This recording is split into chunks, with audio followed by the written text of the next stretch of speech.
U.S. President Donald Trump has insisted he has the complete power to pardon people, amid reports he is considering presidential pardons for family members, aides and even himself. A Democratic Party spokesman has called the reports extremely disturbing. The U.S. authorities are probing possible collusion between the Trump team and Russia. Intelligence agencies think Russia tried to help Mr. Trump to power. Russia denies this, and the president says there was no collusion.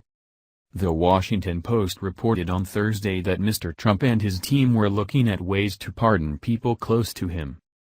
Presidents can pardon people before guilt is established or even before the person is charged with a crime. Describing the reports as disturbing, Senator Mark Warner, a Democrat who sits on the House Intelligence Committee, said pardoning any individuals who may have been involved would be crossing a fundamental line. On Saturday, Mr. Trump tweeted, "While all agree the U.S. president has the complete power to pardon, why think of that when only crime so far is leaks against us? Fake news." Mr. Trump also attacked illegal leaks following reports his attorney general discussed campaign-related matters with the Russian envoy. The Washington Post gave an account of meetings Attorney General Jeff Sessions held with the Russian ambassador to the U.S., Sergei Kislyak. The newspaper quoted current and former U.S. officials who cited intelligence intercepts of Mr. Kislyak's version of the encounter to his superiors. One of those quoted said Mr. Kislyak spoke to Mr. Sessions about key campaign issues, including Mr. Trump's positions on policies significant to Russia. During his confirmation hearing earlier this year, Mr. Sessions said he had no contact with Russians during the election campaign. When it later emerged he had, he said the campaign was not discussed at the meetings. An official confirmed to Reuters the detail of the intercepts, but there has been no independent corroboration. 6 months of Trump. The officials spoken to by the Post said that Mr. Kislyak could have exaggerated the account, and cited a Justice Department spokesperson who repeated that Mr. Sessions did not discuss interference in the election. But the Post's story was the focus of one of many tweets the U.S. president fired off on Saturday morning. A new intelligence leak from the Amazon Washington Post, this time against AG Jeff Sessions.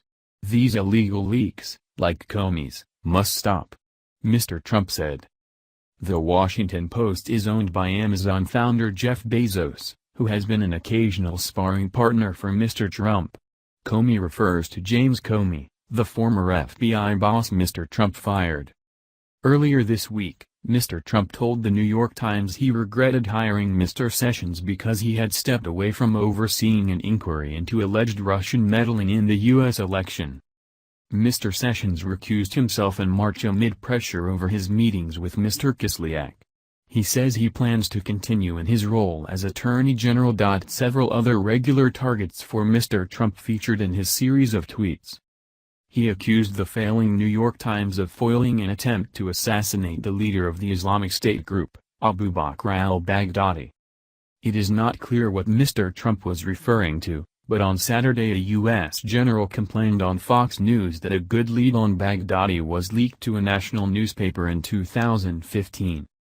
A New York Times report at the time revealed that valuable information had been extracted from a raid, but the paper stressed on Saturday that no one had taken issue with their reporting until now.